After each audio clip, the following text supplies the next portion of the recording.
On en vient au focus du 20h et ce soir, gros plan sur l'attiéké, cette semoule élaborée à partir des tubercules de manioc, garniture de base de l'ivoirien toute catégorie. Mais depuis le début de l'année, l'attiéké national est chaque jour un peu plus une denrée rare et précieuse.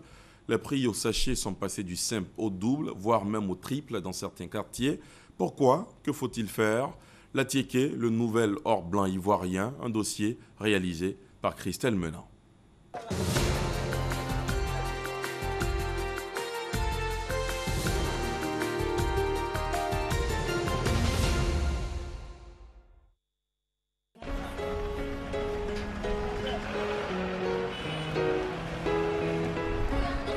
Tout est cher, je ne peux rien payer même.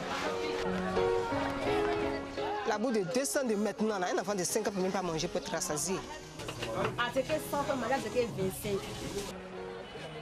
Le constat fait grincer des dents, comme une bouchée d'attiéké mal fermentée.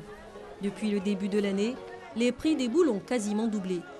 Pourquoi cette flambée des prix?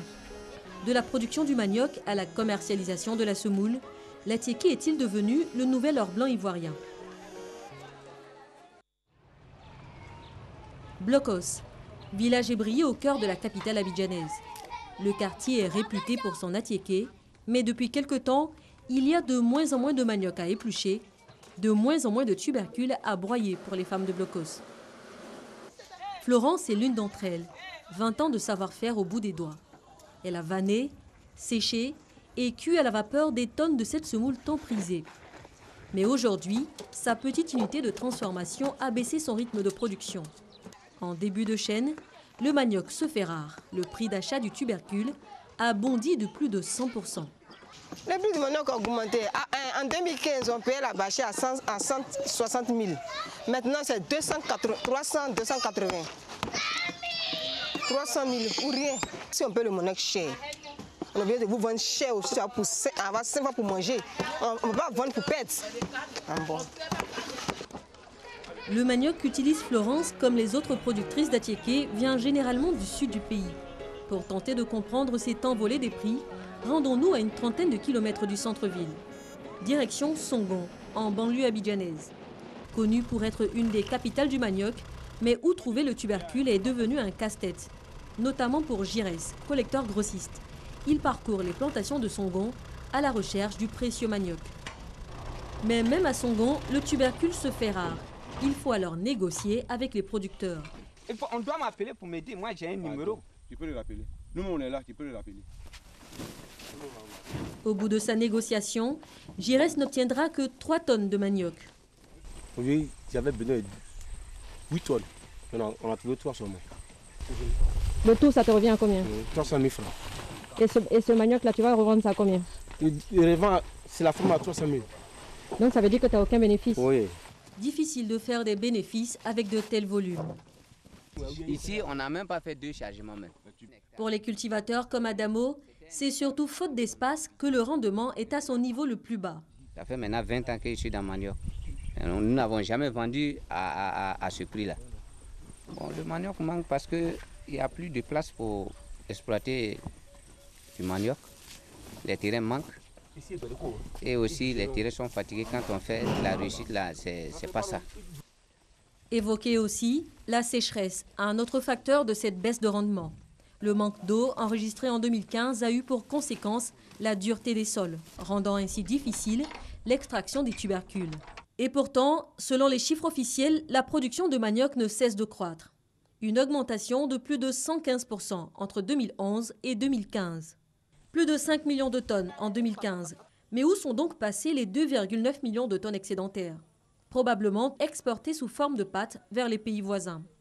Selon un document du ministère de l'Agriculture, la demande extérieure sans cesse croissante a généré un circuit d'exportation sous-régional, alimenté par de nouveaux acteurs dans la filière. Pour les femmes de Débrimou, non loin de Dabou, cette pénurie de manioc a une autre explication. Dans le village, la coopérative des vendeuses d'attiéké et de poissons n'a pu obtenir de la communauté que 1 hectare pour sa plantation de manioc. Regarde derrière toi. Il y a la place qui fait 4 hectares, 5 hectares. On peut planter le manioc. On ne peut pas avoir faim. Mais ils ont pris pour planter les villages. Ils ont pris 3 hectares pour planter le VA. Et puis on a pris 1 hectare pour planter le manioc. Pour ces femmes, pas de doute, le principal coupable de cette pénurie de manioc, c'est la star des cultures de rente des années 2000. Les plantations d'EVA ont conquis les terres du pays à l'époque où les cours mondiaux culminaient. Ici, avant, c'est manioc qu'on plante. Et puis après, EVA a pris la place.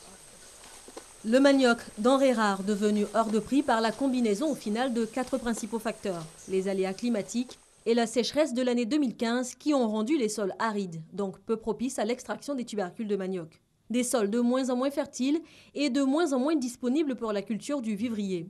Plus de terre pour l'EVA et moins pour le manioc, dont une bonne partie de la production nationale est exportée vers l'étranger. Le manioc, une priorité agricole pour l'État à travers différents projets dans le cadre du Programme national d'investissement agricole, PNIA, avec un budget de plus de 2040 milliards, dont 60% attendus du secteur privé. Le PNIA se décline en 5 objectifs. Renouer avec l'investissement dans le secteur agricole, relancer la croissance agricole, réduire l'insécurité alimentaire et la pauvreté, notamment en zone rurale, et enfin créer 2 400 000 emplois. Un plan de bataille, une boussole pour garantir la sécurité et la souveraineté alimentaire du pays.